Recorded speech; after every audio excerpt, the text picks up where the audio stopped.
Hey Nines, so this week you'll be doing a bit of source analysis in regards to what happened on the home front and the women in World War I.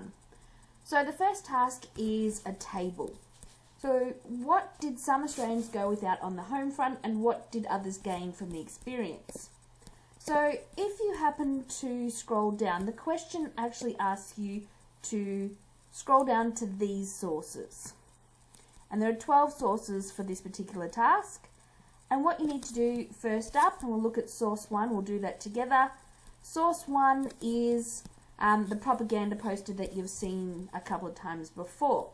So we know that it's a propaganda poster about a man in the soot. So that's what we'd write here. So I would say it is a propaganda poster encouraging people to join the war effort / enlist. Okay, so we know that. What did some Australians go without? So some Australians, just based on that source alone, some people went without, because they were off at war, they went without, their leisure activities. So people at war went without their leisure activities such as surfing.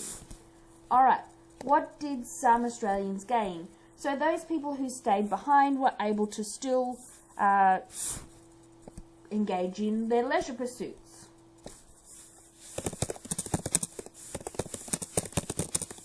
Were able to pursue their leisure activities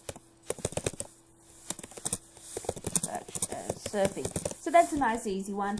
And then a question you would ask about the source, it might be, what's a question we could ask? Let's have a look.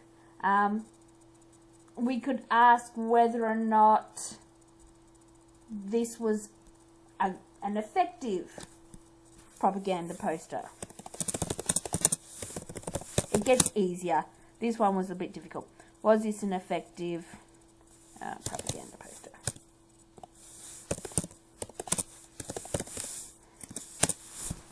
Alright, so that's how you do that section. We'll do another one together because that one was a bit all over the place. So source 2, you have to read this one here. So a woman from Gippsland in Victoria remembered how life changed for her as a schoolgirl during the war. In school hours, sewing classes became knitting classes, producing cotton washes, woolen mufflers, socks and balaclavas as we moved up from grade to grade. The older girls competing with one another in completing each garment and in collecting others from family and friends. We had our penny-a-week collections for the Red Cross as well as button sales. We had money-raising efforts outside of school hours, sometimes selling tickets for raffles with the prize money, some produce donated from a farmer or his wife, a turkey, a bag of potatoes or a Christmas cake. The most usual fundraising event was a social in the school. The desks were piled against the wall outside, card tables and chairs took their place, for euchre and 500 and grab. In my memory, the Great War of 1914 to 1918 was the period of the Coro School's closest participation in Gippsland community life. Alrighty, so it's adapted from Winifred Grass's Curra in War and Peace, Memories of a Gippsland Childhood, Royal Historical Society of Victoria Journal, blah, blah, blah, blah, blah. So, you might say, let's have a look at this one. So this is a woman's memories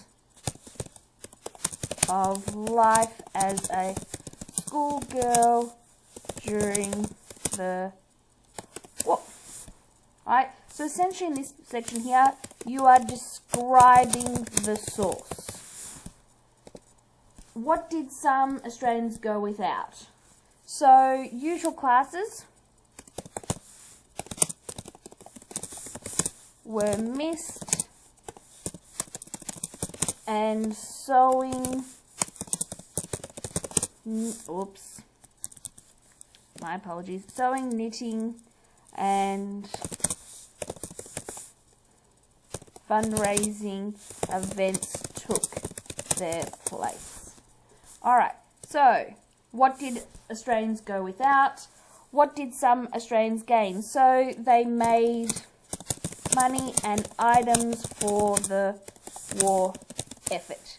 So the soldiers gained additional resources for battle.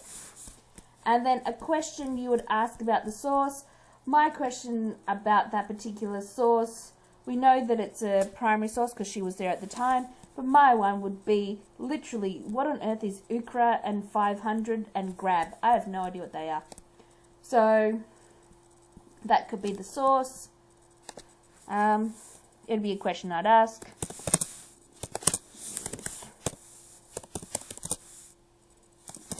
$500 and grab.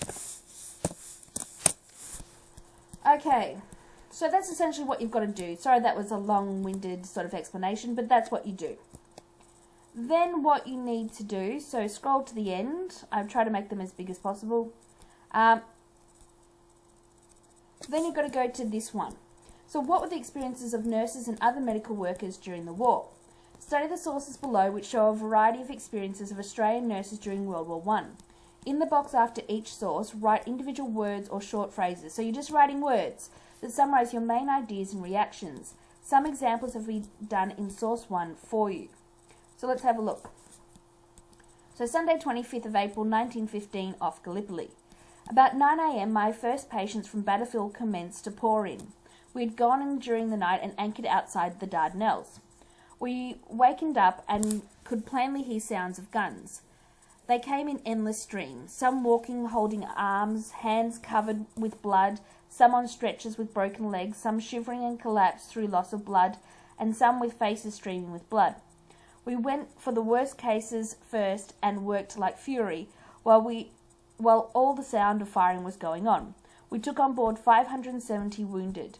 We filled every space, mattress lying everywhere on deck. In my ward I had 118 patients, one Turk badly wounded. We got to bed between 2 and 3 a.m. So, you just have to put words. They've put in, they worked hard. They witnessed great suffering.